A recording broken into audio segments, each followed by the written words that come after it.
Welcome to our channel. இந்த வீடியோவில் 6th Tamil revision part 5 பார்க்க போகிறோம். ஃபர்ஸ்ட் கொஸ்டின், கடல் நீர் ஏன் நீல நிறமாக காட்சியளிக்கிறது என்ற கேள்விக்கு நோபல் பரிசு பெற்றவர் ராமன்.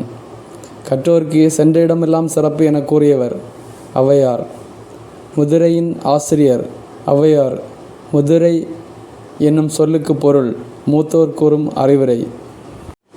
மக்கள் கவிஞர் யார்? பட்டுக்கோட்டை கல்யாண சுந்தரம். கல்வி கண் திறந்தவர் என்று காமராசரை போற்றியவர் தந்தை பெரியார். பள்ளி சீரமைப்பு மாநாடுகள் நடத்தியவர் காமராசர். நடுவண் அரசு காமராசருக்கு பாரத ரத்னா விருது வழங்கிய ஆண்டு 1976. கன்னியாகுமரியில் காமராசருக்கு எந்த ஆண்டு மணிமண்டபம் அமைக்கப்பட்டது? 2/10/2000. ஆசிய கண்டத்திலேயே 2வது பெரிய நூலகம் எது?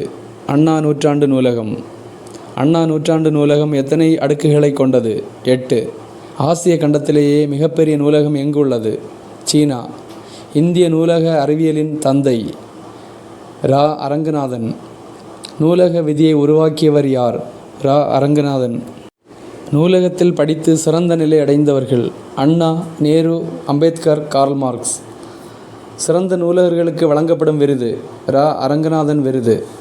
ஆற்றுணா வேண்டுவதில் என்ற வரி இடம்பெற்றுள்ள நூல் பழமொழி 400. காமராசர் பிறந்த நாள் கல்வி வளர்ச்சி நாள். ராதாகிருஷ்ணன் பிறந்த நாள் ஆசிரியர் தினம். அப்துல் கலாம் பிறந்த நாள் மாணவர் தினம்.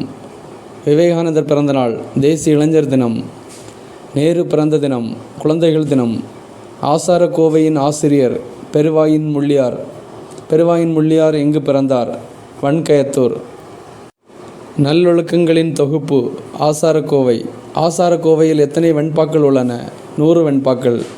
பண் என்பதன் பொருள் இசை. தாள் என்பதன் பொருள் நாக்கு. அந்த காலத்தில் மழை வேண்டி போகி பண்டிகை என்ன விழாவாக கொண்டாடப்பட்டது? இந்திர விழா. இவ்வளோதான் ஃப்ரெண்ட்ஸ் இந்த வீடியோவில். இந்த சேனல் உங்களுக்கு பிடிச்சதுன்னா சப்ஸ்கிரைப் பண்ணுங்கள். தேங்க்யூ.